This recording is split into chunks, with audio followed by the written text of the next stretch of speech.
باش لەسەرم بابەتە ڕێکەوتنەکانی سوودانی لەگەڵ بەریتانیا بە بەهای 15 میلیارد دلار من میوانێکم هەیە کارە خۆشنە و شارەزای پەیوەندیە نێودەوڵەتیەکان کە لە ستۆدیۆ لەگەڵمە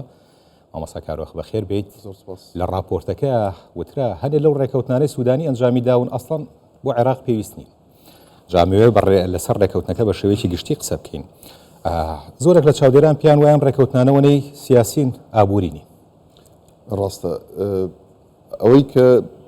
ڕاگەیەندراوە ئەوەیە کەوا بریتانیا دەیەوێت کە وەبرهێنانێکی زەبەلاح لە عێراق بکە و چاوی لەوەی هاوشێوەی ڕێکەوتنامەی استراتیژی نێوان عێراق و ئەمریکا ڕێکەوتنێکی بەم شێوەیە فراوانی هەبێت لەگەڵ عێراقا چونکە بریتانیا خۆی پێدامەزرێنەری دەوڵەتی عێراقا و خۆشی پێ بیرادگری عێراقا لەبەرەوە پێم وایە کە ئەم جۆرە لە سەردانە و ئەم جۆرە لە ڕێکەوتنە ئەوە دەگەێنێکەوە بریتانیا دەستبەرداری عێراق نابێت و بریتانیا هاوپەیمانێکی استراتیژی عێراقا و هاوپەیمانێکی استراتیژیشە بۆ بەشێکە لە هاوپەیمانی ڕوبەڕووبوونەوەی تیرۆر و داعش لە عێراق بۆیە پێم وایە کە بریتانیا چاوی لەوەیە وەکو هاوشێوەی ئەمریکا چۆن ئەمریکا ڕێکەوتنامەی چوارچێوەی استراتیژی لەگەڵ عێراق هەیە ئەویش ڕێکەوتنامێکی لەو شێوەی هەبێ بۆ ئەوەی بتوانێت هەژمونی خۆی لە عێراقا فراوانتر بکە و ئەم جۆرە لە ڕێکەوتنش پێم وایە لە کۆتاییدا دەکەوێتە چوارچێوەی کەمکردنەوەی هەژمونی ئێران ینی دەیەوێت بۆ ئەوەی کەوا بڵین شوێن پێی خۆی لە عێراقا فراوان بکە مانای وایەکەوە بریتانیان دەیەوێت ئێران و هاوپەیمانەکانی وەکو ڕووسیا و چین لە عێراقا بڵین هەژمونیان کەم بێتەوە و زیاتر هەژمونی بریتانیا فراوان بێت لەگەڵ بوونی هەژمونێکی فراوانی ئەمریکاش لە چوارچێوەی ڕێکەوتنامی چوارچێوەی استراتیژی کە ئەمریکا خۆتەزانی کە ئەمریکا بڵین لە عێراقا ڕۆڵێکی گەورەی هەیە لە هەم لە داڕشتنی عێراقی نوێیە هەم لە نووسینی دەستوری عێراقا و هەم لە ڕێگرێژکردنی کۆمەڵێک بڵین دۆسیە لەوانە دۆسیەی بڵین وزە کە دۆسیەکی گرنگە اینجا ئەو ڕێکەوتنە هەم ڕێکەوتنێکی ئەمنیە و هەم ڕێکەوتنێکی سیاسی و هەم ڕێکەوتنێکی ئابووریشە هاوشێوەی ڕێکەوتنامی چوارچێوەی استراتیژی کە ئەویش ڕێکەوتنێکی ئەمنی و سیاسی و ئابووریە باش هەنێک هەڵێن ئەم هەنگاوەی عێراق لەم کاتەیە بۆ کەمکردنەوەی ئەو فشارانەیە کە ترامپ دوای دەست بەکاربوونی لەسەر عێراقیەتی بەڵێ ڕەنگە ئەم بۆ چوونە تاڕادەیەکی باش ڕاستی تێدا بێت چونکە ترامپ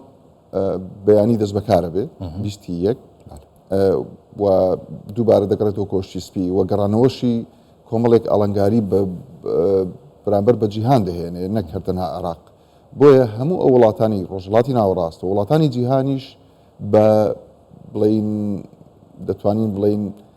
بە شێوەیەک لە نادڵنیایی چاوەڕێی گەڕانەوەی ترامپن چونکە ترامپ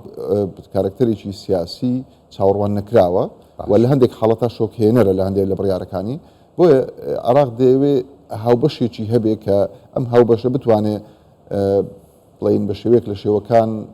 لەگەڵ ئەمریکا هەڵبکە و جگە لەوەش پێم وایە سوودانی دەیەوێت هەموو هێرکەکانی خۆی نەخاتە سەبەتەی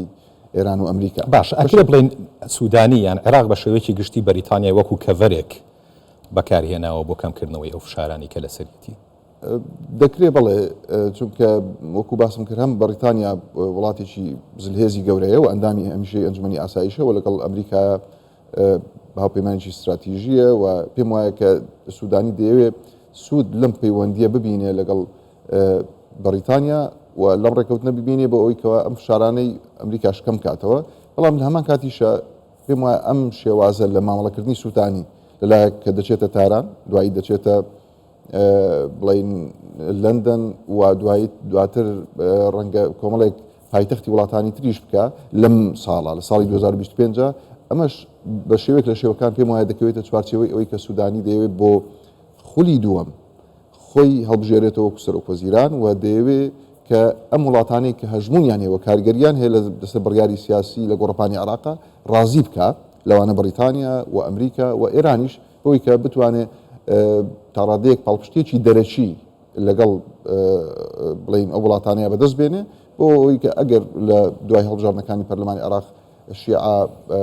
بڵین هەڵی بژێرنەوە بتوانێت ببێتەوە بە سەرۆکوەزیران بۆ جاری دووە. ئەم بابەتە تا چەند عێراق لەو گۆشەگیریە دەریێنێت کە لە ماوەکانی ڕابردووە هەیبوو؟ بەدڵنیاییەوە ئەگەر عراق هەوڵدا لە چوارچێوەی بڵێن پەیوەندیە دیبلۆماسیەکانی مامەڵە بکە و هەوڵدا کە سەروەری بۆ خۆی بگەڕێنێتەوە، چونکە سەروەری عراق دکتۆر عەمار نیشانێکی پرسیاری گەورەی لەسەرە، ینی هەوڵدا کە بڵین لە چوارچێوەی پەیوەندیە دیبلۆماسیەکان و چوارچێوەی بەرژەوەندی هاوبەش سیاست و استراتیژیە دابڕێژێ بۆ مامەڵەکردن لەگەڵ وڵاتانی دەرەوە، ئەمە کارێکی تەندروستە، بەڵام دەبێت لە ناو خۆشە، دەبێت سوودانی ڕەچاوی جێبەجێکردنی دەستوری عراق بکە، ڕەچاوی بڵین هەماهەنگی بکە لەگەڵ هەرێمی کوردستان، لەگەڵ سەرکردایەتی سیاسی کوردستان و دەبێت بە ڕێککەوتن بێ لەگەڵ هەرێمی کوردستان هەموو مامەڵەیەکی لەگەڵ دەرەوە لەوانش بڵین بەریتانیا، چونکە ئەگەر بێت و لە چوارچێوەی بڵین ڕێککەوتنی ناوخۆیە ڕوو لە دەرەوە بکە، ئەو کاتە سوودانی دەتوانێت بەدەستێکی کراوەتر و بە بەهێزتر دەرکەوێت لە لای ئەو وڵاتانی کەوا ڕوویان تێدەکا و ڕێککەوتنی ئابووری و سیاسی و دیبلۆماسیان لەگەڵ دەکەن. باش کورد لە شوێ ئەم ڕێککەوتنانایە بە تایبەتی کورد ناڕازیە لەو ڕێککەوتنەی لە بواری وزە لە هەندێک لە چەڵگەنەوتیەکان کراوە کە کەونە ناوچە کێشە لەسەرەکان. دەبێت کورد بێگومان بەشدار بێت لەم کۆبوونەوەوانە و دەبێت قسەی هەبێت، چونکە ئەم کۆبوونەوەوانە و ئەم ڕێککەوتنانە بەتایبەت لە ناوچەیەکی وەکو ناوچەی مادەی 140 یان ناوچە کوردستانیەکانی دەرەوەی هەرێم، ئەمانە ناوچەی کوردستانی و پێویستە بە هەماهەنگی بێ لەگەڵ سەرکردایەتی سیاسی کوردستان و هیچ ڕێککەوتنێک کە ڕازیبوونی سەرکردایەتی سیاسی کوردستانی لەسەر نەبێ و گڵۆپی سەوزی سەرکردایەتی سیاسی کوردستانی لەگەڵ نەبێ، پێم وانی ئەم ڕێککەوتنە وەکو خۆی بتوانرێت سەرکەوتوو بێ و بچێتە بواری جێبەجێکردن، چونکە ئەم ناوچانە بە دەستوری عراق ناوچەی کێشە لەسەرن و بە دەستوری عراق مادەی 140 و ناوچەی کوردستانی دەرەوەی هەرێمن و دەبێ ئەم ناوچانە بەڕاستی لە هەموو مامەڵەیەک لەگەڵ ئەم ناوچانە دەبێ بە هەمانجی بێ لەگەڵ سەرکردایەتی سیاسی کوردستان. بەڵام بەیاننامەکەی حکوومەتی هەرێمی کوردستان ڕۆژێک پێش کۆبوونەوە یان سەردانەکەی سوودانی بۆ بەریتانیا بە درنگانی شەو دەرخەری ئەوەیە کە ڕێککەوتن لە نێوان هەرێمی کوردستان و بەغدا لەسەر ئەم پرسە نەبوو. ڕاستە. باشە هەرێمی کوردستان دەتوانێت چی بکات دوایەوە؟ بێگومان هەرێمی کوردستانیش پەیوەندی فراوانی لەگەڵ وڵاتێکی وەکو بریتانیا و بەریتانیا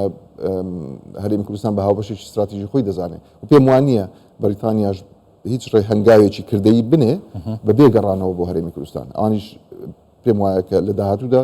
هەر بڕیارێک تایبەتمەند بێ بە ناوچە کوردستانیەکانی کێشە لەسەر دەگەڕێنەوە بۆ هەرێمی کوردستان، لەوانەیە شاندیان بێت لەگەڵ سەرکردایەتی سیاسی کوردستانە دابنیشن بۆی کەوا بتواندرێ کە بڵین بە ڕەزامەندی سەرکردایەتی سیاسی کوردستان ئەم گرێبەستانی کەوا دەکەونە ئەو ناوچانە جێبەجێ بکرێن. بەڵێ کارە خۆشنا و شارەزای پەیوەندی نێودەوڵەتیەکان زۆر سپاس بۆ بەڕێزیشت.